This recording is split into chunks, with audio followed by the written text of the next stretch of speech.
Welcome dear rockers, कैसे हैं आप सभी। तो आज हम लेकर आ चुके हैं एक रिटायर्ड कपल की सच्ची कहानी पर आधारित एक सुपर कॉमेडी ड्रामा मूवी। इन्हें एक लॉटरी सिस्टम के ऐसे लूप होल का पता चलता है जिससे कि बहुत ही पैसे कमाने के चांसेस हैं। इस उपाय के भरोसे दोस्तों ये लोग अपनी पूरी life savings in lottery tickets को खरीदने में लगा देते हैं। ये एक बहुत ही बड़ा रिस्क है, लेकिन दोनों ही वो रिस्क ले लेते हैं। इसके बाद क्या हुआ, क्या उस लूप होल के जरिए अपना ये बुजुर्ग कपल पैसे कमाया तो कितना कमाया, आगे इनकी लाइफ में क्या हुआ, ये सब जानने के लिए आइए देखते हैं 2022 में रिलीज हुई इस मूवी को जिसका नाम है Jerry and Marge go large. तो कहानी की शुरुआत में अपनी कहानी के हीरो जेरी को दिखाते हैं जो कि रोज की तरह अपने काम पे जा रहा है। लगभग 42 साल से वो एक ही कंपनी में काम कर रहा है। दोस्तों बताऊं तो अपनी आधी उम्र उसने इस जिंदगी को अर्पित कर दी है समझो। उसके वैसे रिटायर होने के दिन है, लेकिन वो रिटायर होना नहीं चाहता, जब तक हो सके काम करते रहना चाहता है। इसके अलावा जेरी को नंबर से बड़ा खास लगाव है। दोस्तों वो हमेशा नंबर से रिलेटेड पजल सॉल्व करता रहता है। काफी शार्प है उसका माइंड, और आज कंपनी में किसी मसले का हल नहीं निकल रहा था जिसे जेरी सॉल्व कर देता है और वो अपना सोल्यूशन दूसरों के साथ शेयर कर रहा होता है। लेकिन बॉस उसकी तारीफ करने के साथ साथ ये भी कहता है कि आपने इस कंपनी के लिए बहुत कुछ किया, इतने साल एक ही कंपनी में काम करके इतना डेडिकेशन दिखाना मेरे हिसाब से अपने आप में एक अचीवमेंट है आपके लिए। लेकिन आपको भी आराम की जरूरत है मिस्टर जेरी, अपनी रिटायर्ड लाइफ अपने परिवार के साथ बिताएं और एंजॉय कीजिए। मतलब इस तरह जेरी को रिटायर कर दिया जाता है, जो कि वो नहीं चाहता। दोस्तों बड़ा दुख होता है, पता नहीं कि अब घर बैठे बैठे करूंगा क्या। खैर उस रात उसके रिटायरमेंट को उसका परिवार अच्छे से सेलिब्रेट करता है। जेरी की वाइफ का नाम मार्ज है। दोस्तों इनका एक बेटा और बेटी भी है। इनके अलावा जेरी का एक फ्रेंड भी आया होता है। सभी अपना डिनर कर रहे होते हैं तो फ्रेंड पूछता है अब रिटायरमेंट के पैसों से क्या करने का इरादा है भाई, कोई बिजनेस या फिर रियल एस्टेट में ही इन्वेस्ट कर लो। तो हर कोई इस तरह अपना अपना सुझाव देता है, पर उसकी पत्नी मार्ज कहती है कि नहीं नहीं नहीं, कम से कम अब तो मेरे पति को हमेशा मेरे साथ ही रहने दो यार, हम ये रिटायर्ड लाइफ मस्त एंजॉय करना चाहते हैं। और तब जेरी की पोती कहती है कि हमें दादाजी को उनका सरप्राइज दिखा देना चाहिए ना। दरअसल जेरी का बेटा और बेटी दोनों ने मिलकर जेरी के लिए एक फिशिंग बोट खरीदी है। वो कहते हैं कि अगर आप बोर हो जाएं तो इस बोट में जाकर फिशिंग करना बड़ा मजा आएगा आपको। पर जेरी को उसमें इंटरेस्ट नहीं है यार, लेकिन फिर भी बच्चे इतने प्यार से दे रहे हैं तो वो खुशी खुशी ले लेता है। पर मार्ज उसके मन की बात जान चुकी थी। वो कहती है कि मैं जानती हूँ तुम बोर हो जाओगे, लेकिन अब बहुत कर लिया यार काम, मजे करेंगे ना अब। तुम्हें वैसे भी आराम से कुछ करने का वक्त तो नहीं मिला, तो इस रिटायरमेंट को वही मौका समझ लो। जैसा बच्चे कह रहे हैं हम ट्रैवल कर लेंगे, फिशिंग करेंगे, एक साथ वक्त बिताएंगे, क्या कहते हो। मुझे तो बहुत ही खुशी है कि तुम रिटायर हो गए, सच बता रही हो। तो जेरी कहता है हाँ तुम कहती तो ठीक हो, वैसे मेरे पास सिर्फ कंपनी के दिए हुए शर्ट्स हैं, मुझे पहले अपने लिए कुछ शर्ट्स खरीदने हैं। तो मार्ज कहती है हाँ ठीक है, तो कल चलेंगे ना मैं और तुम। इस तरह मार्ज जेरी के रिटायरमेंट को लेकर काफी एक्साइटेड लग रही होती है। इसके दोस्तों एक महीने के बाद का टाइम दिखाते हैं। एक ही महीने में जेरी काफी बोर हो चुका था शायद। वो एक कैफे में जाता है जहाँ एक औरत लॉटरी के बारे में दुकानदार से कुछ पूछ रही होती है। जेरी सुडोकू पजल सॉल्व करने में लग जाता है। फिर वो अपने एक दोस्त से जाता है मिलने जिसका नाम है मैडी। मैडी एक अकाउंटेंट भी है जो जेरी के रिटायरमेंट फंड्स को मैनेज कर रहा है। तो जेरी कहता है कि मेरे सारे फंड्स बैंक को ट्रांसफर कर दो। पर मैडी कहता है कि तुम स्टॉक मार्केट में इन्वेस्ट क्यों नहीं करते, अगर करोगे तो सिर्फ 7 साल में तुम्हें पता नहीं कितना अमाउंट मिल जाएगा, मजा आ जाएगा। ये कहकर वो कैलकुलेट करने लग जाता है, लेकिन जेरी झट से बता देता है कि उसे कितना मुनाफा होगा। मतलब गणित में बहुत ही तेज है दोस्तों वो। तो वो खुद ही कहता है कि नहीं यार मुझे गैम्बलिंग करने में कोई इंटरेस्ट नहीं है। मैडी कहता है यार ये गैम्बलिंग नहीं है, ये भी एक इन्वेस्टमेंट है।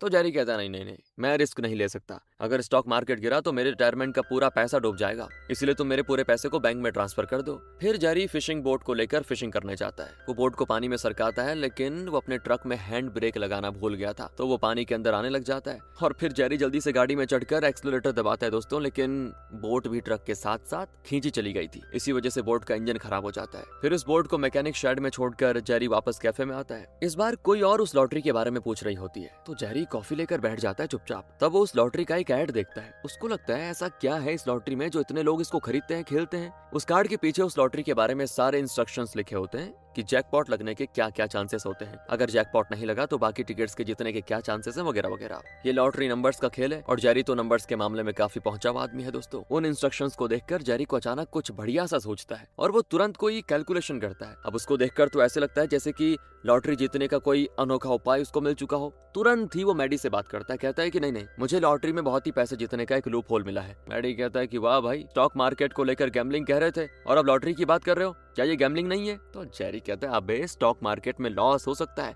पर इसमें मुनाफा ही मुनाफा है, लॉस के चांसेस बहुत ही कम है, और मुझे जो लूप होल मिला है ना उसका इस्तेमाल करेंगे तो कभी भी लॉस नहीं होगा। इस लॉटरी का नाम है विनफॉल, जिसमें मशीन के जरिए टिकट्स प्रिंट किए जाते हैं। एक टिकट में 5 रोज होते हैं, ABCD and E।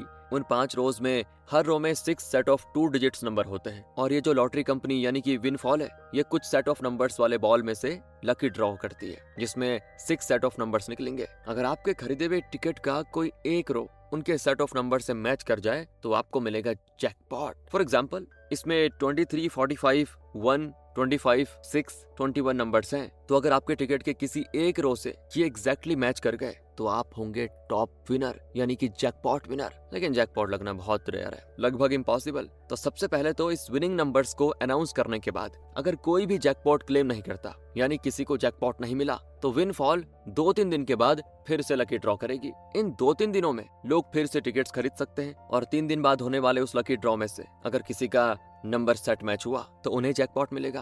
अगर उस लकी ड्रॉ में भी किसी का जैकपॉट नहीं लगा तो उस जैकपॉट अमाउंट को दूसरे टिकट्स में बांट दिया जाएगा। बांट दिया जाएगा मतलब यूं ही बांटा नहीं जाएगा, उसके भी कुछ रूल्स हैं। इस प्रोसेस को रोल डाउन कहते हैं। तो अगर 2 बार लकी ड्रॉ करने के बाद भी किसी का जैकपॉट नहीं लगा तो तीसरा ड्रॉ होगा, जिसे रोल डाउन कहा जाता है। इस रोल डाउन ड्रॉ में अगर आपके टिकट में से कम 3 set of numbers winning number से मैच कर गए तो आपको एक कैटेगरी का प्राइज मिलेगा। और अगर आपके टिकट के किसी एक रो के 4 या 5 नंबर्स विनिंग नंबर से मैच करेंगे तो उस कैटेगरी का प्राइस थोड़ा ज्यादा अमाउंट वाला होगा। और अगर इस थर्ड ड्रॉ में बाय चांस आपके टिकट के किसी एक रो के 6 सेट ऑफ नंबर्स मैच कर गए तब भी आपको जैकपॉट नहीं मिलेगा, बल्कि 5 नंबर्स के मैच होने पे जो प्राइज मनी मिलना था वही मिलेगा। तो इस रोल डाउन वीक में अगर हम ज्यादा टिकट्स खरीदेंगे तो ज्यादा मात्रा में छोटे छोटे प्राइज अमाउंट जीतने के चांसेस हैं। यही है इस लॉटरी का कॉन्सेप्ट। दोस्तों थोड़ा दिक्कत हो गई ना समझाने में, अब जो है सो है, आप कहानी पे ध्यान दीजिए। ये सारी चीजें जेरी मैडी को बताता है। वो कहता है कि मैं मानता हूँ तुम नंबर्स में एक्सपर्ट हो,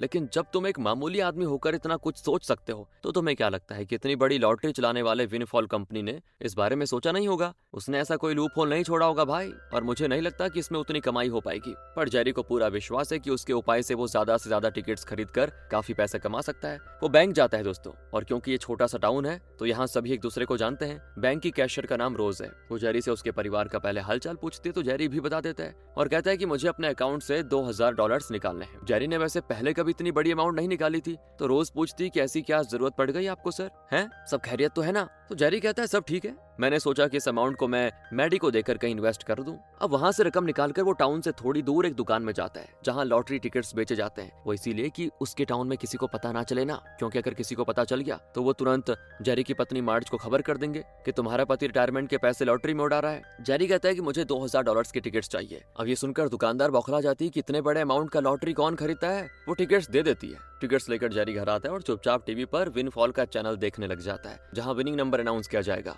इतने में मर्ज आ जाती है और डांटती है कि क्या बेहुदा लगा दिया, ये क्या है ये? तो जेरी झट से चैनल बदलते हुए कहता है कि मैं तो बस चैनल चेंज कर रहा था, वो बीच में ये दिख गया तो रुक गया 2 मिनट के लिए। लेकिन मर्ज के जाने के बाद वो फिर से विनफॉल देखने लगता है और उस विनिंग नंबर सेट को नोट कर लेता है। फिर अपने टाउन के उसी कैफे में जाकर पूरी कैलकुलेशन करता है अच्छे से कि $2000 की टिकट्स पे वो कितना जीता और उसे कितना मुनाफा हुआ। पर ये क्या दोस्तों, मुनाफा होने के बजाय उसको $300 से ज्यादा का घाटा हुआ है। जेरी सोच में पड़ जाता है कि मेरा कैलकुलेशन कभी गलत नहीं होता, फिर ये गलत कैसे हो गया? घर पर भी वो चुपचाप बैठा होता है कि यार ये तो लॉस हो गया। और मर्ज समझ जाती है कि ये आदमी पक्का किसी गहरी सोच में पड़ा हुआ है। आखिर पत्नी जो है उसकी मेहमानों के जाने के बाद वो पूछती है कि तुम्हें हो क्या गया भाई, क्या हो गया? जब से रिटायर हुए हो एकदम गुमसुम रहते हो, परेशान लगते हो। तो जेरी कहता है कुछ नहीं। तब मर्ज जरा उसकी क्लास लेती है बढ़िया तरीके से। कहती है कि तुम तो ऐसे बैठे हो जैसे हमारी जिंदगी खत्म ही हो चुकी है। रिटायरमेंट का मतलब ये नहीं कि लाइफ खत्म हो चुकी है। अरे अभी भी हम बहुत कुछ कर सकते हैं, लाइफ को अलग तरीके से एंजॉय कर सकते हैं। जिंदगी हमेशा हमारी मर्जी से तो नहीं चलती, कभी कभी हम कुछ पा लेते हैं तो कभी कभी कुछ खोना भी पड़ता है। इस तरह वो कोई जनरल एडवाइस देती है दोस्तों, लेकिन उसकी आखिरी बात जेरी के दिमाग की बत्ती जला देती है कि कुछ पाने के लिए कुछ खोना तो पड़ता है। और वो समझ जाता है कि लॉटरी में प्रॉफिट और लॉस दोनों ही होंगे, तो उस लॉस को प्रॉफिट में बदलने का उसे कोई आइडिया आता है। वो खुश होकर चला जाता है वहां से। पता नहीं इस बार क्या सोचा उसने,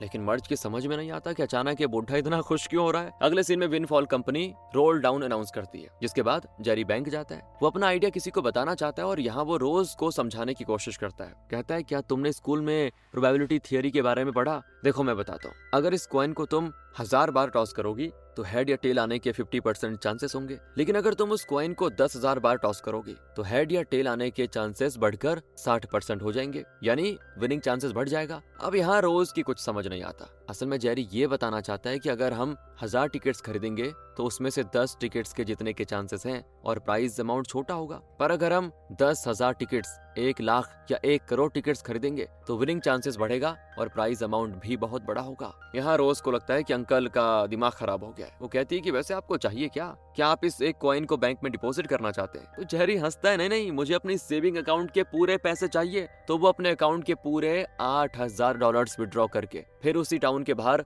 उस दुकान पे जाता है और वहां से दोस्तों $8,000 की लॉटरी टिकट्स खरीद लेता है। उस औरत को शक होता है कि बुढ़ा पागल हो गया है क्या, या फिर इस बुढ़े ने पहले वाली टिकट से कहीं कोई बड़ा अमाउंट तो नहीं जीत लिया, तभी दोबारा इतनी बड़ी रकम लेकर आ गया है टिकट्स खरीदने के लिए। फिर विनिंग नंबर अनाउंस होने के बाद वो कैफे में बैठकर फिर से कैलकुलेशन करता है तो पता चलता है कि $8,000 की इन्वेस्टमेंट पे उसने जीते हैं 15,700 यानी $7,500 का मुनाफा हुआ है जेरी को दोस्तों। और जेरी को यकीन नहीं होता, वो बार बार छुप छुप कर अपना नोटबुक देखने लग जाता है और मन ही मन दोस्तों अलग ही खुशी मिलती है उसको। लॉटरी में जीती हुई पूरी रकम को वो अपने सॉक्स में छुपा के घर लेके जाता है और घर के पेंट्री में एक पॉपकॉर्न बॉक्स में छुपा के रख देता है। वीकेंड पे जेरी का बेटा और बेटी आते हैं, सभी मिलकर कुकिंग करते हैं और तब बेटी मार्ज से पूछती है कि रिटायरमेंट के बाद पापा ठीक तो है ना मम्मा, वो अपना वक्त कैसे गुजार रहे हैं, कुछ पता है? तो मार्ज कहती है कि पता नहीं बेटी, वो अचानक कहीं चले जाते हैं, फिर अचानक घर आते हैं, कभी खुश रहते हैं कभी उदास, पता नहीं। जब वो काम में बिजी थे तो हम दोनों को सुकून से बात करने का वक्त नहीं मिलता था, अब वो रिटायर हो गए तो मैं बड़ी खुश हुई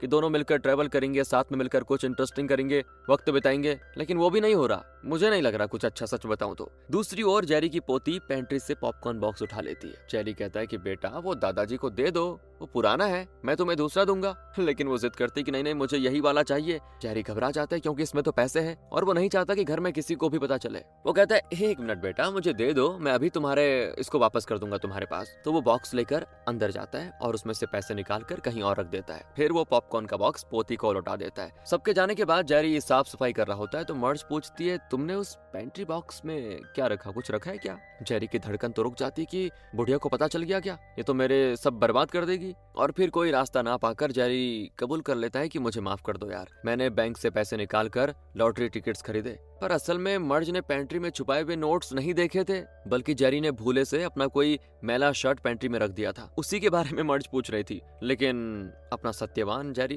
ये तो सब कुछ बक दिया दोस्तों, और मर्ज उसको बड़ी बुरी तरह घूरती है पर कुछ कहती नहीं। लेकिन जेरी समझ जाता है कि अब मर्ज के अंदर का ज्वालामुखी फटने वाला है। वो बार बार सॉरी कहता है, लेकिन वो डांटने के बजाय हंसती है और कहती है मैं ये तो नहीं कहूंगी कि ये लॉटरी गैम्बलिंग वगैरह अच्छी चीजें हैं, लेकिन अगर ये सब करके तुम्हें ज्यादा मजा आ रहा है तो मुझे भी अपने साथ ले लो ना, मैं भी उसको एंजॉय करना चाहती हूँ। दोनों मिलकर वो सब करेंगे जो तुम करना चाहते हो, बड़ा मजा आएगा, तुम्हारे साथ वक्त बिताने का टाइम भी मिलेगा, जब तक रहेंगे मजे से रहेंगे, खुश रहेंगे। और वैसे भी हम कोई इलीगल काम तो नहीं कर रहे। मैं कितने सालों से सपना देखती रही हूँ कि जब तुम रिटायर हो जाओगे तो मैं हमेशा तुम्हारे साथ रहूंगी, हम दोनों लाइफ को साथ मिलकर एंजॉय करेंगे, और अब वो करने का मौका मिला है तो फिर क्यों पीछे हटना। दोस्तों उसकी बातें सुनकर जेरी डबल खुश हो जाता है कि अरे यार मैं कहाँ क्या सोच रहा था, ये तो मेरी टीम में है, ये तो मुझसे भी ज्यादा एक्साइटेड हो रही है। तो अगले ही दिन दोनों पूरे पैसे यानी लगभग $16,000 की लॉटरी टिकट्स खरीद देते हैं। लेकिन तब उस दुकान से टिकट्स मशीन निकाले जा रहे होते हैं। जेरी और मार्ज शॉक हो जाते हैं। वो पूछते हैं कि ये मशीन्स कहाँ लेके जा रहे हो? तो वो कहते हैं कि दरअसल विनफॉल कंपनी ने धीरे धीरे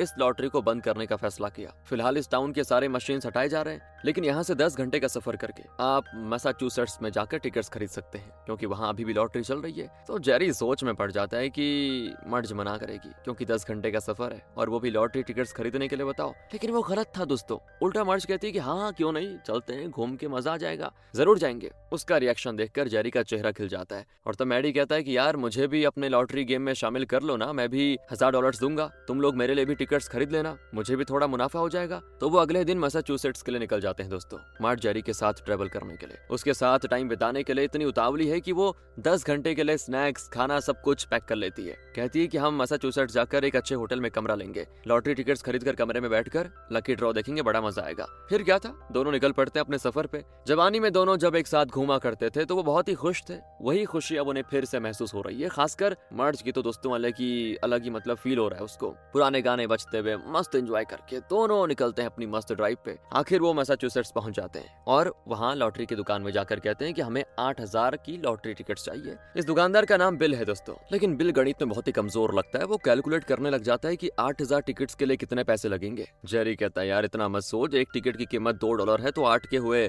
$16,000, ये लो पैसे और टिकट्स दो। वो कहता है कि सर वो तो ठीक है, लेकिन इस मशीन में 1 घंटे में सिर्फ 1000 टिकट्स प्रिंट हो सकते हैं, 8000 प्रिंट करने के लिए 8 घंटे लग जाएंगे। जेरी और मर्ज मर्ज कहते हैं कि ठीक है भाई, तुम अपना काम करो, हम खुद ही 8,000 टिकट्स प्रिंट कर लेंगे। दोनों वहीं एक होटल में कमरा ले लेते हैं और कई साल के बाद उन्हें इस तरह अकेले रहने का मौका मिलता है दोस्तों। दोनों अपने यंग डेज को याद करते हैं, अपने हनीमून ट्रिप को याद करके उन दिनों की बातें करके बहुत ही खुश होते हैं। फिर वो टीवी पर विनफॉल जैकपॉट नंबर्स का अनाउंसमेंट देखते हैं, उन नंबर्स को नोट कर लेते हैं और अब इन्हें अपने सारी टिकट्स को चेक करना है कि उनमें से कितने टिकट में कम से कम 3 सेट ऑफ नंबर्स उस लकी नंबर के साथ मेल कर रहे हैं। पूरी रात तो वही काम करते हैं और सुबह तक वो काम पूरा कर लेते हैं। मतलब अगर जैकपॉट सेट ऑफ नंबर्स में से इनके टिकट के सेट ऑफ नंबर्स के 3, 4 या 5 नंबर्स मैच करेंगे तो ये लोग उसके हिसाब से अमाउंट जीतेंगे। तो जब जेरी पूरी कैलकुलेशन करता है तो पता चलता है कि इस बार उनकी कमाई है $21,000 से भी ज्यादा, जबकि उनका इन्वेस्टमेंट था $16,000 का। तो एक ही रात में इन्होंने $5,000 कमा लिए दोस्तों। सुबह बैंक खुलते ही जेरी अपने विनिंग टिकट्स ले जाकर पूरे पैसे ले लेता है। मर्ज पूछती कि हम इतने सारे विनिंग टिकट्स ले जाकर पैसे मांग रहे हैं, कहीं उन लोगों को कोई शक तो नहीं हुआ होगा, कहीं हमारी तरह किसी और को भी ये लूप होल का पता ना चल जाए तो। जेरी कहता है कि मुझे नहीं लगता कि किसी को ये बात पता चली होगी, लेकिन वो नहीं जानते कि हार्वर्ड यूनिवर्सिटी के एक स्टूडेंट को भी इस लूप होल के बारे में पता चल गया था। वो एक कोडिंग एक्सपर्ट है और सिस्टम्स को हैक करना बखूबी जानता है। इस बात से बेखबर मर्ज और जेरी वापस जा रहे होते हैं। रास्ते में मर्ज एक जगह गाड़ी रोकने को कहती है और कहती है हम हमेशा के लिए तो नहीं जीने वाले और न जाने ये लॉटरी कब बंद हो जाए, तो इस तरह खुद पैसे कमाने के बजाय क्यों ना हम अपने टाउन के लोगों को भी इस बारे में बताएं और एक छोटी सी एजेंसी खोलकर सभी को मुनाफा कमाने का जरिया बता दे। हम जितने पैसे डालेंगे उतना ज्यादा मुनाफा कमाएंगे, तो क्यों ना हम अपने टाउन के लोगों को भी मुनाफा कमाने का मौका दें। इससे उनका भी जीवन बढ़ जाएगा, बढ़िया हो जाएगा, अपने छोटे से टाउन के लोग एक अच्छी लाइफ जी लेंगे। जेरी को भी ये बात बहुत ही बढ़िया लगती है। तो इस तरह ये दोनों अपने साथ साथ अपने पूरे टाउन के लोगों की तरक्की के बारे में अच्छी तरीके से सोचते हैं और ये बात वो मैडी को बता देते हैं। वो कहता है कि ठीक है, हम एक एजेंसी शुरू करेंगे और उसके शेयर्स को हम टाउन वालों को बेचेंगे। उन पैसों को हम लॉटरी में इन्वेस्ट करेंगे और मुनाफे में हर एक को उसके इन्वेस्टमेंट के हिसाब से मुनाफा देंगे। वो अपने करीबी दोस्तों को कैफे में बुलाकर उन्हें इस बारे में बताते हैं। अब ये भी हो सकता है कि इनमें से कोई इनकी एजेंसी ज्वाइन करने के बजाय अकेला ही टिकट्स खरीदकर मुनाफा कमाने की सोचे, हो सकता है। लेकिन इस लॉटरी का सिस्टम ही ऐसा है कि जितने ज्यादा पैसे डालोगे जीतने के चांसेस भी उतने ज्यादा बढ़ेंगे। शुरू में जेरी ने सिर्फ $2,000 के टिकट्स खरीदे, लेकिन उसे मुनाफा होने के बजाय घाटा हुआ। इसलिए सबके साथ मिलकर इसमें इन्वेस्ट करना होगा, तब जाकर एक बड़े अमाउंट का टिकट्स खरीदा जाएगा और ज्यादा मुनाफा कमाया जाएगा। वैसे इस लॉटरी का जैकपॉट अमाउंट दोस्तों 5 या 10 मिलियन हो सकता है। ये उस हफ्ते बिकने वाले टिकट्स पे निर्भर करेगा। तो फिलहाल तो ये दोनों एक छोटा मुनाफा कमा रहे हैं, लेकिन अगर सब मिलकर करेंगे तो अमाउंट भी बड़ा होगा और प्राइस जीतने के चांसेस और मुनाफा दोनों ही कई गुना बढ़ जाएंगे। सारी बातें वो उनको समझाते हैं और कहते हैं कि अपने आस पड़ोस के लोगों को भी इस बारे में बता दो। इनकी एजेंसी के एक शेयर का दाम होगा $500। फिर वो अपने बेटा और बेटी को भी इस बारे में बताते हैं और कहते हैं कि तुम भी इन्वेस्ट करो, लेकिन दोनों को ही विश्वास नहीं है कि इसमें मुनाफा होगा। उन्हें लगता है कि इस उम्र में माँ और पापा लॉटरी के भरोसे अपने सारे पैसे गवा रहे हैं बस। जेरी को थोड़ा दुख भी होता है कि मेरे अपने ही बच्चे मुझ पे भरोसा नहीं कर रहे, बताओ। खैर फिर वो अपने फ्रेंड्स को बताते हैं। वो भी पहले डरते हैं, यार हर कोई डरेगा वैसे तो, कि कहीं ये कोई लीगल काम तो नहीं है। तो मर्ज समझाती है कि नहीं नहीं, ये प्रॉपर लीगल तरीके से चलाई जाने वाली लॉटरी है और हमें जो रकम मिलेगी उसके हिसाब से हम टैक्स भरेंगे। वो मान जाते हैं और वो भी इनकी एजेंसी में इन्वेस्ट करने को हो जाते हैं तैयार। अगली बार दोस्तों जेरी और मर्ज फिर मैसाचुसेट्स जाते हैं और बिल की दुकान जाकर कहते हैं कि इस बार हमें $40,000 की लॉटरी टिकट्स चाहिए। वो बौखला जाता है कि दादा और दादी आप दोनों करते क्या हो, कहीं नशीले पदार्थ स्मगल तो नहीं करते? जेरी कहता है कि नहीं बेटा, हम ऐसा कुछ नहीं करते, हम तो प्रोफेशनल लॉटरी प्लेयर्स हैं। बिल कहता है वो सब तो ठीक है, पर उतने टिकट्स यहाँ प्रिंट नहीं हो सकेंगे क्योंकि बहुत देर लगेगी और तब तक तो मैं दुकान बंद करके घर चला जाऊंगा। जेरी कहता है कि यार तुम हमें कस्टमर मान रहे हो इसलिए दुकान बंद करके जाने की बात कर रहे हो, अगर हम तुम्हें अपना पार्टनर बना लें तो। अब बिल चौंक जाता है कि किस चीज का पार्टनर। फिर जेरी एक्सप्लेन करता है कि हमने GSIS नाम की एक एजेंसी शुरू की है, यानी GS इन्वेस्टमेंट स्ट्रेटजीज। एक शेयर की कीमत है $500। वो साफ साफ बताता है कि अब तक लॉटरी टिकट्स खरीदने में उन्होंने कितना इन्वेस्टमेंट किया और उस इन्वेस्टमेंट के मुकाबले में उन्हें कितना % मुनाफा मिला। सुनकर बिल तो खुश होता है और चौंक भी जाता है कि ये तो बढ़िया है सर, मुझे भी अपना पार्टनर बना लीजिए। दरअसल बिल की भी अपनी परेशानी है दोस्तों, उसकी दुकान घाटे में चल रही है और इसी वजह से उसकी वाइफ उसको डिवोर्स तक देने जा रही है। जैसे तैसे जी रहा है बेचारा, लेकिन जेरी और मर्ज की बातें उसे इंस्पायर करती हैं और वो तुरंत मान जाता है काम करने के लिए। फिर तो क्या था, रात भर ये दोनों लॉटरी टिकट्स प्रिंट करके जाते हैं। बिल बाहर खड़ा होकर आते जाते लोगों को GSIS के इन्वेस्टमेंट के बारे में बताकर इनकी एजेंसी का प्रमोशन शुरू कर देता है। वो 2 औरतों को 2 शेयर्स बेच भी डालता है। वो बहुत एक्साइटेड होता है कि मैं नालायक नहीं हूँ जैसा मेरी वाइफ मुझे समझती है। और अब तो सारे टिकट्स प्रिंट करने के बाद जेरी और मर्ज फिर उसी होटल रूम में रहते हैं। टीवी पर लकी नंबर्स अनाउंस किए जाते हैं। उन्हें नोट करके वो अपने टिकट्स चेक करने लगते हैं, पर इसी बीच उनके बीच जरा रोमांस का मूड बन जाता है और दोनों इंटीमेट होते हैं। अगली सुबह कोई दरवाजा पीटता है। दरअसल बिल आया होता है। वो बताता है कि मेरी दुकान में बिके हुए टिकट्स ने टोटल $82,000 जीता है। मुझे अभी अभी इन्फॉर्मेशन मिली है। वो पूछते हैं कि तुमने हमारे अलावा और कितने लोगों को टिकट्स बेचे थे? तो बिल शॉक होकर कहता है कि अरे सर, किसी और को बेचने के लिए मेरे पास टिकट्स छोड़े कहाँ आप लोगों ने? सारे टिकट्स तो आप ही ने प्रिंट करके खरीदे थे। मतलब जेरी और मर्ज ने $40,000 के टिकट खरीदे और प्राइस मिला टोटल $82,000 का। डबल से भी ज्यादा का मुनाफा एक ही दिन में। किस्मत खुल गई। बिल कहता है कि थैंक्स सर, आपने तो मेरी किस्मत खोल दी। उन पैसों से वो फिर 2 गुना अमाउंट लॉटरी टिकट्स खरीदते हैं और उसे चेक करने के लिए फिर मैसाचुसेट्स के होटल में रहते हैं। टीवी पे नंबर्स चेक करते हैं, फिर कमाते हैं। ये एक साइकिल की तरह चलता है दोस्तों। जेरी और मर्ज जब एक दूसरे के साथ बहुत एंजॉय करते हैं, फाइनली वो एक बहुत बड़ा अमाउंट जीत जाते हैं। और तब मैडी कॉल करके पूछता है कि इस बार क्या हुआ? हमारे शेयर होल्डर्स पूछ रहे हैं कि कल के ड्रॉ में क्या हुआ। तो जेरी बताता है कि हमने अपने इन्वेस्टमेंट का डबल कमा लिया। सभी बड़े खुश होते हैं क्योंकि इस छोटे से टाउन में उन्हें उतनी सुविधाएं नहीं मिल रही थी और न ही किसी के पास उतने पैसे थे कि वो अपना जीवन स्तर बढ़ा सके। लेकिन जेरी और मर्ज लॉटरी के जरिए हर हफ्ते उनके इन्वेस्टमेंट का 2 गुना मुनाफा कमाकर उनको दिए जा रहे हैं। और जैसा बिल ने कहा था, जेरी और मर्ज की बदौलत इस छोटे से टाउन और वहाँ के लोगों की किस्मत ही खुल गई थी। दूसरी ओर उस हार्वर्ड यूनिवर्सिटी स्टूडेंट को दिखाते हैं जिसने खुद भी दोस्तों इस लॉटरी के लूप होल का पता लगा लिया था। इसका नाम है टाइलर। वो अपने सभी फ्रेंड्स को इसके बारे में बताता है और कहता है कि मैंने इस लॉटरी सिस्टम का एक लूप होल ढूंढ निकाला। हम जितने ज्यादा टिकट्स खरीदेंगे उतना ज्यादा मुनाफा कमाएंगे। हार्वर्ड में पढ़ रहे सारे स्टूडेंट्स बहुत अमीर घर से आते हैं। वैसे भी टाइलर का दोस्त कहता है कि तुम अपने पापा से पैसे क्यों नहीं मांग लेते, उसी को लॉटरी में इन्वेस्ट कर लेना। तो टाइलर कहता है कि नहीं, मेरे पापा अमीर जरूर हैं लेकिन लॉटरी में लगाने के लिए पैसे कभी नहीं देंगे। हम सभी को किसी न किसी फीस के बहाने अपने पेरेंट्स से पैसे मांगने होंगे, उसी से हम ढेरों टिकट्स खरीदेंगे। मेरा विश्वास करो यार, हम 2 गुना या 3 गुना कमाएंगे। और क्योंकि टाइलर एक जीनियस है दोस्तों, तो सभी को उस पर भरोसा होता है और वो मान जाते हैं। दूसरी ओर इस टाउन में हर साल जैज फेस्टिवल होता है, लेकिन पिछले कुछ सालों से वो हुआ नहीं क्योंकि टाउन के लोगों के पास पैसों की कमी थी। लेकिन अब लॉटरी की वजह से सबके पास पैसा है और वो फैसला करते हैं कि इस बार फेस्टिवल बढ़िया तरीके से मनाएंगे। तो उसके लिए वो एक स्टेज तैयार कर रहे होते हैं। जेरी का बेटा उस फेस्टिवल का स्टेज बनाने के लिए कोई मरम्मत कर रहा होता है। तब जाकर जेरी के बेटे को एहसास होता है कि पापा सच में लॉटरी के जरिए बहुत कमा रहे हैं और टाउन वाले भी इसमें हिस्सेदार हैं। वो जेरी से मिलने आता है। जेरी हारे हुए टिकट्स को अरेंज कर रहा होता है। बेटा पूछता है कि पापा आप क्या उठाकर अरेंज कर रहे हैं? तो जेरी कहता है कि ये वो टिकट्स हैं जिनका कोई प्राइस नहीं लगा, इन्हें भी हमें संभाल कर रखना होगा। अगर कभी इनकम टैक्स के लोग आ गए तो हमें उनको दिखाना पड़ेगा कि हमने इतने सारे टिकट्स खरीदे थे, तो जाकर हम बच जाएंगे। क्योंकि अगर उनको ये लगा ना कि हम सिर्फ विनिंग नंबर के टिकट्स खरीदते हैं तो उनको शक होगा कि कहीं हम कोई हैक तो नहीं कर रहे। इसीलिए हमको उन्हें दिखाना होगा कि हम बहुत सारे टिकट्स खरीदते हैं, उनमें से हमारी लॉटरी लगती है। हमें यकीन दिलाना होगा कि हम हार भी रहे हैं, ना कि हमेशा जीतते आ रहे हैं। तो बेटा कहता है कि सॉरी पापा, उस दिन जब आप कह रहे थे ना कि मेरा विश्वास करो तो मैंने आपका विश्वास नहीं किया, लेकिन अब सच में पता चल गया है कि आप अपने लिए नहीं टाउन के लोगों के लिए भी इतना सोच रहे हैं, उन्हें इतना मुनाफा दिला रहे हैं। जेरी कहता है कोई बात नहीं बेटा, मैंने तुम्हारे नाम से भी अपनी कंपनी में शेयर्स खरीद रखे हैं, तुम्हारा भी हिस्सा होगा मुनाफे में। सुनकर बेटा इमोशनल हो जाता है कि मैंने पापा पर भरोसा नहीं किया, फिर भी वो मेरे बारे में इतना सोच रहे हैं। सबकी लाइफ बहुत ही अच्छी चल रही होती है,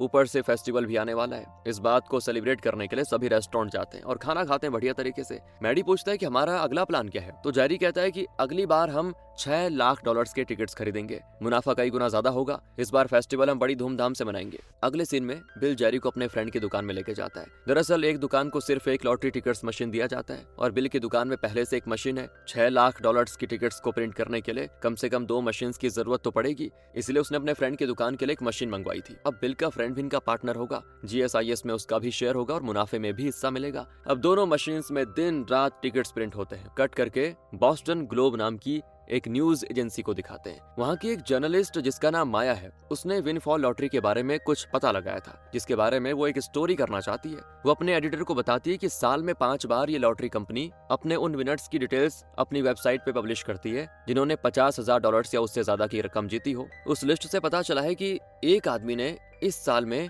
12 बार 50,000 से भी ज्यादा डॉलर्स जीते हैं। एडिटर कहता है कि ये तो किस्मत की बात है, इसमें कोई ब्रेकिंग न्यूज तो नहीं है, लेकिन माया को इसमें कुछ गड़बड़ लगती है। दूसरी ओर मर्ज और बिल दुकान में होते हैं। मर्ज एज यूजुअल टिकट्स प्रिंट कर रही होती है और तब एक औरत कार में आती है। दुकान में आकर वो कुछ ड्रिंक्स उठाती है और जाते जाते बिल को देखकर लूजर कहती है। मर्ज पूछती ये कौन है, तुम्हें लूजर क्यों कह रही है? और कौन होगी आंटी, मेरी वाइफ है, हमने डिवोर्स के लिए अप्लाई किया है। वो कभी कभी अपने बॉयफ्रेंड के साथ यहाँ पे आती है और दुकान से कुछ ना कुछ लेकर चली जाती है और जाते जाते कोई ना कोई गाली भी दे जाती है, पर इस बार शायद उसका मूड अच्छा था, सिर्फ लूजर कह गई। इस तरह बेचारा अपना दुखड़ा भी एक एकदम कैजुअली बताता है। तो मर्ज उसको दिलासा देती है कि फिक्र मत करो, तुम्हें समझने वाली कोई ना कोई तुम्हें जरूर मिलेगी। दूसरी ओर टायलर को दिखाते हैं जिसने अपने फ्रेंड से पैसे कलेक्ट करके लॉटरी टिकट्स खरीदे और जेरी जिस लूप होल का इस्तेमाल कर रहा था उसी के जरिए टायलर ने $50,000 का प्राइज जीता है। वो अपने फ्रेंड्स के साथ सेलिब्रेट करता है और उन्हें और भी टिकट्स देता है जिसे उन्हें मैनुअली फिल करना होगा। वैसे दोस्तों इस लॉटरी में 2 तरह के टिकट्स हैं। एक तो वो जो कि मशीन से प्रिंट किए जाते हैं जो कि अपने जेरी और मर्ज कर रहे हैं।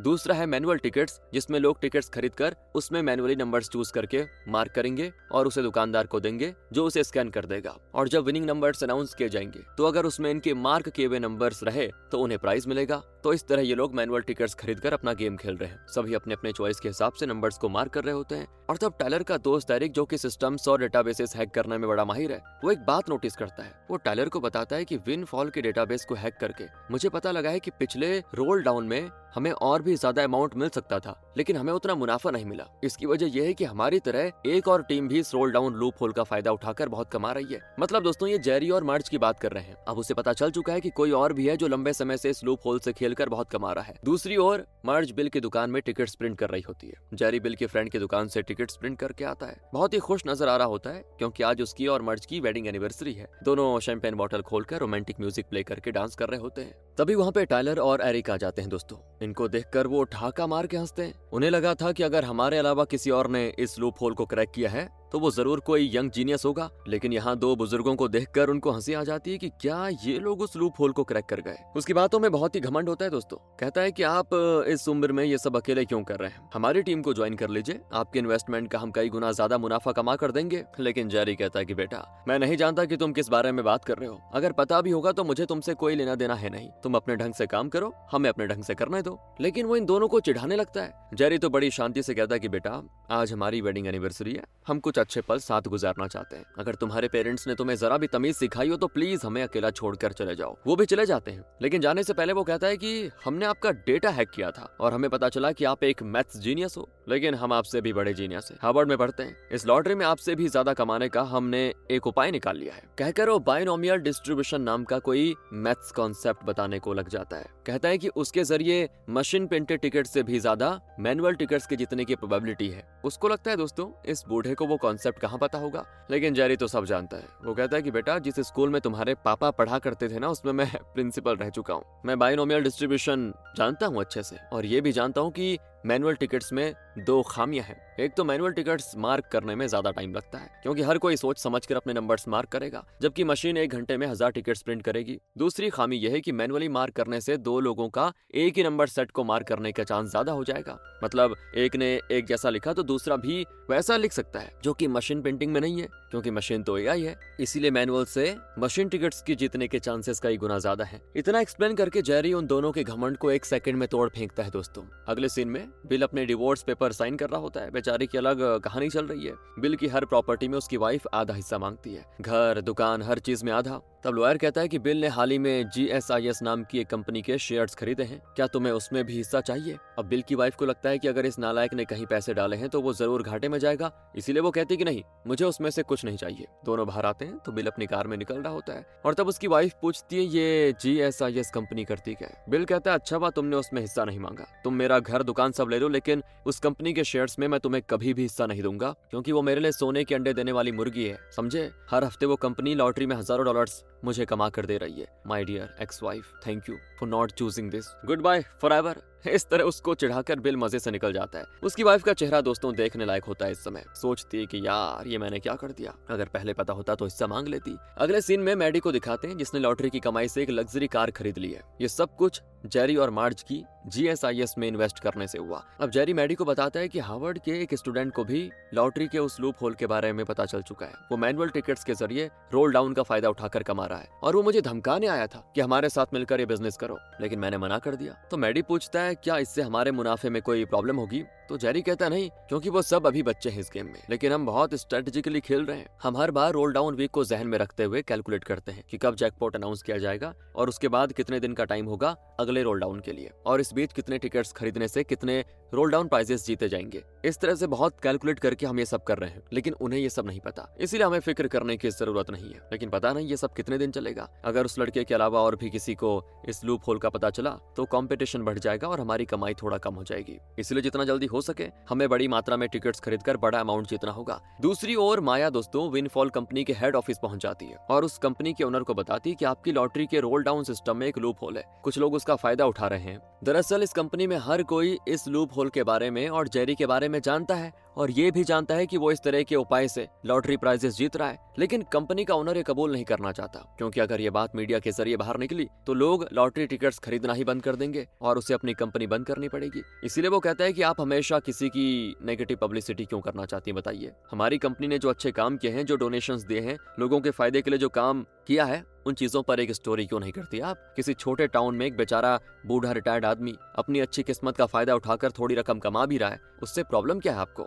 जाइए जाइए कोई और ब्रेकिंग न्यूज ढूंढिए। तो माया कहती है मैंने तो आपको बस लूप होल की बात बताई थी, मैंने किसी रिटायर्ड आदमी का जिक्र तो नहीं किया। फिर आपको ये सारी डिटेल्स कैसे पता चली? तो क्या आप ये सब जानते हुए भी चुप हैं, कुछ नहीं करेंगे इस बारे में? लोग लॉटरी टिकट्स इसीलिए खरीदते हैं क्योंकि उनको लगता है कि ये किस्मत का खेल है, लेकिन कोई लूप होल के जरिए प्राइजेस जीत रहा है। ये बात लोगों को ना बताकर आप अपने कस्टमर्स के साथ धोखा कर रहे हैं। तो ओनर कहता है कि मुझे एक जरूरी मीटिंग में जाना है, फिर कभी मिलेंगे, चलो कहकर वो खिसक लेता है। दूसरी ओर जेरी हमेशा की तरह कैफे में जाकर बैठा होता है तो वहाँ टाइलर आया होता है दोस्तों। वो फिर जेरी से कहता है कि आप अलग खेलने के बजाय मेरे साथ खेलकर इस लॉटरी में और ज्यादा कमा लीजिए, अलग अलग खेलेंगे तो दोनों को घाटा होगा। लेकिन जेरी तो जानता है कि ये लड़का खेले या ना खेले जेरी को कोई घाटा नहीं होने वाला। ये तो दोस्तों टाइलर की चाल है, क्योंकि अगर जेरी और उसकी टीम कैसे भी करके इस गेम से हट जाए तो टाइलर के जीतने के चांसेस ज्यादा हो जाएंगे और उसका मुनाफा भी बढ़ेगा। इसीलिए जेरी कहता है कि तुम कुछ भी कर लो बेटा, मुझे तुम डरा धमकाकर अपने इशारों पे नचा नहीं सकते हो, याद रखो इस बात को। और आखिरी कोशिश के तौर पर टाइलर कहता है कि मैं और मेरे फ्रेंड्स मिलकर आपका सारा डेटा हैक कर सकते हैं, पता है आपको, आपकी आइडेंटिटी से लेकर आपके बैंक डिटेल्स तक निकाल सकते हैं, हम मीडिया में आपके इस गेम का पर्दाफाश कर देंगे। जेरी जानता है कि यह सब उतना आसान तो नहीं है, लेकिन फिर भी उसको थोड़ी टेंशन जरूर होती है। उस रात जेरी अपनी टीम की मीटिंग बुलाता है और कहता है कि हमें ये सब रोक देना चाहिए, ये लॉटरी बहुत दिन नहीं चलेगी। तब दुकानदार जेरी के बेटे को बता देता है कि एक यंग लड़का जेरी को धमका कर गया, शायद इसीलिए वो घबरा गए। बाद में वो जेरी से बात करता है और कहता है कि पापा, मैंने बचपन से आपको नोटिस किया है, आप कभी किसी चीज में गिव अप नहीं करते। महज एक कॉलेज के लड़के की बातों से आप घबरा कर इस तरह गिव अप क्यों करना चाहते हैं? जब से आपने लॉटरी में इस टाउन के लोगों को शामिल किया है ना, हर किसी की आर्थिक स्थिति बहुत बड़े पैमाने पे सुधर गई है। हमारा टाउन खुशहाल है, लोग अपने बच्चों को अच्छी शिक्षा दे पा रहे हैं, और तो और जीती हुई रकम से हम इस टाउन में कई बिल्डिंग्स बनवा रहे हैं। ये सब आप छोड़ देना चाहते हैं क्यों? और वो भी किसी बेवकूफ नवाबजादे की बातों से डरकर। प्लीज पापा गिव अप मत करिए ना, हम सब आपके साथ हैं। मार्ज भी जेरी की हिम्मत बढ़ाती है। तो फिर क्या था दोस्तों, जब परिवार साथ हो तो डर नहीं है ना। अगले सीन में दोनों कार में निकल पड़ते हैं। बिल कहता है कि ये हुई ना बात, मत छोड़ना सर, उस टिंगू लड़के से डरना मत। जेरी कहता है ठीक है मैं देख लूंगा। दूसरी ओर टाइलर और उसका दोस्त एरिक कैलकुलेशन कर रहे होते हैं। उनको लगता है कि जेरी को धमकाने के बाद उसने टिकट्स नहीं खरीदे होंगे, लेकिन एरिक बताता है कि नहीं यार, बूढ़े ने फिर बड़ी मात्रा में टिकट्स खरीदे हैं और इस बार हमारा मुनाफा भी बहुत कम हुआ है। तो टाइलर चिढ़ जाता है कि ये बूढ़ा तो धमकाने से भी नहीं डरा, काफी पहुंचा हुआ मालूम होता है। अब टाइलर के सर पे जुनून सवार हो जाता है कि कैसे भी जेरी को हराना है। वो एक बेहुदा आइडिया निकालता है दोस्तों। दरअसल इस लॉटरी में पहले ड्रॉ और सेकंड ड्रॉ के बाद लगभग एक हफ्ते बाद ही रोल डाउन अनाउंस किया जाता है, लेकिन टाइलर कहता है कि हमें उस रोल डाउन को 2 ही दिनों में करवाना होगा। मतलब पहले ड्रॉ के बाद ये लोग पूरे के पूरे टिकट्स खरीद लेंगे। ऐसा करने में रिस्क भी ज्यादा है, क्योंकि पहले ड्रॉ के बाद बचे हुए सारे टिकट्स अगर ये लोग खरीद लेते हैं और उसके बाद सेकंड ड्रॉ में अगर किसी का जैकपॉट लग गया तो पूरे पैसे उसी को मिलेंगे और इनका पूरा अमाउंट लॉस हो जाएगा। लेकिन अगर किसी का जैकपॉट नहीं लगा तो विनफॉल कंपनी रोल डाउन करेगी, और उस वक्त क्योंकि सारे टिकट्स टाइलर ने खरीद लिए होंगे तो जेरी के खरीदने के लिए टिकट्स नहीं बचेंगे। एरिक कहता है हाँ यार, इसमें रिस्क ज्यादा है, अगर सेकंड ड्रॉ में किसी का जैकपॉट लगा तो फिर हम करेंगे क्या? टाइलर कहता है कि उसके चांसेस रेयर हैं यार, ऐसा आज तक कभी हुआ नहीं। तो एरिक कहता है वो तो ठीक है, लेकिन सारे टिकट्स खरीदने के लिए बहुत बड़ा अमाउंट लगेगा, उतनी बड़ी रकम हमें देगा कौन? तो टाइलर कहता है कि इंतजाम कर लूंगा मैं। वो अपने पापा के साथ गोल्फ खेलने के लिए जाता है और वहाँ अपने पापा के कुछ फ्रेंड्स का ब्रेन वॉश करके वो उनको अपनी इस स्कीम में पैसा इन्वेस्ट करने के लिए कन्विंस करता है। दूसरी ओर बिल अपनी कार में तेजी से जाकर जेरी को खबर करता है कि सर, रोल डाउन कल रात ही अनाउंस कर दिया गया था। तो जेरी चौंक जाता है, ये कैसे हो सकता है? हमेशा तो एक हफ्ते के बाद रोल डाउन होता है। जेरी ये समझ जाता है कि ये सब उसी अमीर ज़ादे टाइलर का काम है। वो कार में सीधे यूनिवर्सिटी पहुंच जाता है। वहाँ जेरी को देखकर टाइलर अपने फ्रेंड्स के साथ उसका मजाक उड़ाता है, लेकिन जेरी सभी के सामने उसकी पोल खोल देता है। कहता है देखो बच्चों, तुम लोगों ने टाइलर के भरोसे लॉटरी टिकट्स में अपने पैसे इन्वेस्ट किए हैं, लेकिन इसने लॉटरी का फोर्स्ड रोल डाउन करवाया। अगर सेकंड ड्रॉ में किसी और का जैकपॉट लगा तो तुम्हारे पैसे पूरे गए काम से। अगर किसी का जैकपॉट नहीं लगा तब भी बाकी के जो प्राइज अमाउंट्स होंगे वो सब टायलर के ही हो जाएंगे। तुम सबने टिकट्स खरीदने के साथ साथ उन्हें मार्क करने में जो मेहनत लगाई वो सब बेकार हो जाएगी, क्योंकि प्राइस का पूरा अमाउंट सिर्फ टायलर को मिलेगा, तुम लोगों को कुछ नहीं मिलने वाला। ये जानते हुए भी इसने तुम्हें लॉटरी में इन्वेस्ट करने को कहा। इतना कहकर जेरी चला जाता है और अब बाकी स्टूडेंट टायलर का असली चेहरा देख चुके थे और सभी उसका साथ छोड़ने लग जाते हैं। अगले सीन में जेरी और मार्ज विनफॉल के हेड ऑफिस चले जाते हैं, क्योंकि ये दोनों प्रो प्लेयर्स हैं दोस्तों और उनकी वजह से कंपनी को काफी मुनाफा भी हो रहा है। तो वो इनसे फीडबैक मांगते हैं। वो कहते हैं कि आप अपनी वेबसाइट पे अनाउंस कीजिए कि टोटल प्राइस अमाउंट कितना होगा, तभी लोगों को पता चलेगा, वरना कुछ लोग फोर्स रोल डाउन करवा रहे हैं जिससे बहुत लोगों को नुकसान होगा। ये बात कंपनी को ठीक लगती है और वो इनके फीडबैक के हिसाब से टोटल अमाउंट वेबसाइट पे डिक्लेयर करने के लिए मान जाते हैं। एरिक और टायलर को भी पता चल जाता है कि अब वो फोर्स रोल डाउन नहीं करवा सकते, लेकिन टायलर ने अपने पापा के दोस्तों से जो इन्वेस्टमेंट लेके रखी थी उसे तो लौटाना पड़ेगा। अब वो दुविधा में पड़ जाता है कि मैं क्या करूं। दूसरी ओर बिल की दुकान पे अब 2 लॉटरी टिकट्स की मशीन है। दरअसल जेरी और मार्ज ने इसके लिए रिकमेंड किया था और विनफॉल कंपनी मान भी गई थी, इसीलिए अब दोनों मशीन्स में टिकट्स प्रिंट हो रहे हैं। वहाँ टायलर तो बिल्कुल अकेला पड़ चुका है। एरिक तक उसका साथ छोड़ चुका है। अपने इन्वेस्टर्स के पैसे लौटाने के लिए उसको जेरी का ही जो मेथड है वो अपनाना पड़ जाता है। वो एक दुकान में बैठकर लॉटरी टिकट्स की प्रिंट निकाल रहा होता है, लेकिन उसे उतना मुनाफा नहीं होगा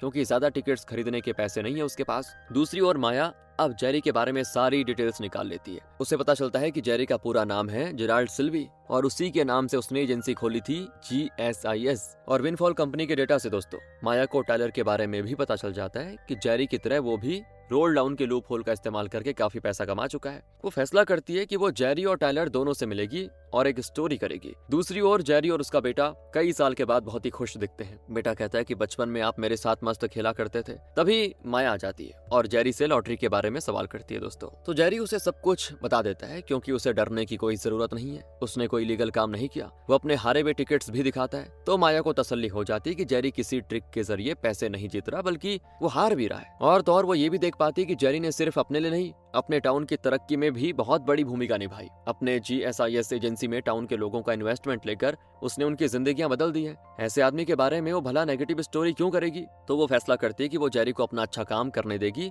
और उनके बारे में अपने न्यूज़पेपर में नहीं लिखेगी, मतलब यही कि लूप होल वाला। फिर वो जाती है टायलर से मिलने के लिए। अगले सीन में जेरी और मर्ज बिल की दुकान में टिकट्स प्रिंट करने जाते हैं, लेकिन वहाँ की दोनों मशीन्स को निकाला जा रहा है। वो बिल से पूछते हैं तो वो कहता है कि क्या आपने न्यूज़पेपर नहीं पढ़ा। दरअसल माया ने जेरी के बारे में कुछ नहीं लिखा, लेकिन टायलर ने जो फोर्स रोल डाउन करवाया और उस वजह से कितने लॉटरी टिकट्स बायर्स को नुकसान हुआ उसके बारे में खुलासा किया था। इस वजह से सरकार ने इस लॉटरी सिस्टम को ही बंद करवा दिया था। अब विनफॉल कंपनी नहीं चलेगी और ना ही उनके मशीन्स होंगे, लेकिन कंपनी के बंद होने से पहले एक आखिरी रोल डाउन है, उसके बाद विनफॉल लॉटरी पूरी तरह से बंद हो जाएगी। अगले सीन में टायलर अपनी यूनिवर्सिटी में बैठा होता है और तब उसके पापा आते हैं और वो न्यूज़पेपर उसके मुंह पे दे मारते हैं। डांटते हैं कि मैंने तुम्हें यहाँ पढ़ाई करने के लिए भेजा और तुम ये सब कर रहे हो। तुमने जितना पढ़ा काफी है और अब पढ़ने की जरूरत नहीं है, चलो घर, वहीं पे तुम्हारी क्लास लूंगा अच्छे से। तो इस तरह टायलर की कहानी हुई खत्म। दूसरी ओर मार्ज और उसका बेटा टीवी देख रहे होते हैं कि विनफॉल बंद होने वाला है और आगे से लॉटरी टिकट्स नहीं बिकेंगे। मार्ज कहती कि तुम्हें पता है बेटा, कई साल बाद तुम्हारे पापा के साथ अक्सर लंबे ड्राइव पे जाने का, एक साथ रहने का, मस्ती करने का इतना बढ़िया मौका मिला, तो वो सिर्फ और सिर्फ इस लॉटरी की वजह से। बड़ा मजा आया, सच बता रही हूँ। तो जेरी एकदम उदास बैठा होता है, इसलिए नहीं कि अब वो लॉटरी से पैसे नहीं कमा पाएगा, बल्कि इसलिए कि अब वो फिर से बोर होगा। मार्ज कहती है कि यार तुम अचानक से मुंह लटका कर क्यों बैठ जाते हो, लॉटरी नहीं तो कुछ और करके दिल बहला लेंगे। और यहाँ पर पता चलता है कि अब तक जेरी ने लॉटरी के जरिए इस पूरे टाउन को लगभग $27 मिलियन कमा कर दे दिए। तो मैडी आकर कहता है कि यार आज रात एक जरूरी मीटिंग है, तुम्हें आना पड़ेगा। जेरी पूछता है किस बात की मीटिंग। कहता है कि अरे तुम आओ तो सही, पता चल जाएगा। उस रात वो जेरी को एक जगह लेके जाते हैं। दरअसल टाउन वालों ने आज रात फेस्टिवल सेलिब्रेट करने का फैसला किया था और उस सेलिब्रेशन को देखकर जेरी को एक अजीब खुशी मिलती है, क्योंकि ये फेस्टिवल काफी सालों के बाद अब हो रहा है, क्योंकि पहले नहीं हो पाया था। जेरी कहता है कि सेलिब्रेशन तो ठीक है, लेकिन इस आखिरी रोल डाउन में हमें ज्यादा से ज्यादा टिकट्स खरीदने होंगे, इसके बाद हमें जीतने का मौका नहीं मिलेगा। तो तभी सभी कोरस में कहते हैं कि आप फिक्र मत कीजिए, हम सब कार, बस और बाइक में आसपास के अलग अलग टाउन्स में जाकर रोल डाउन के ढेरों टिकट्स खरीद लेंगे, आप फिक्र मत करो। और तब एक ट्रैक्टर में टिकट्स के गट्ठे लाए जाते हैं। इस आखिरी रोल डाउन में इस टाउन के लोग मिलियंस में कमाने वाले हैं, ये तो पक्का है। और इस टाउन की खुशहाली की वजह है जेरी और मार्ज, उनकी मेहनत और उनका अनसेल्फिश एटीट्यूड, इसीलिए सब इन दोनों को थैंक करते हैं। फिर फेस्टिवल धूमधाम से होता है। इस सेलिब्रेशन में मैडी को एक गर्लफ्रेंड भी मिल जाती है। बिल वैसे अकेला होता है दोस्तों, लेकिन तब रोज उसके साथ डांस करने आ जाती है। मार्ज जेरी से कहती है कि मैं तो रोमांटिक मूड में हूँ, चलो जरा कुछ हो जाए बढ़िया सा। जेरी कहता है हाँ, रोमांस भी होगा, टिकट चेकिंग भी। और इसी के साथ दोस्तों ये कहानी यहाँ पे खत्म होती है। और ये है रियल में जेरी और मार्ज के यंग डेज से लेकर बुढ़ापे तक की फोटोज जो अब दिखाई जा रही है। अगर आपको ये वीडियो अच्छी लगी हो, स्टोरी स्टोरी अच्छी लगी हो, एक्सप्लेनेशन अच्छा लगा हो तो प्लीज यार लाइक करें, शेयर करें। Thanks for watching.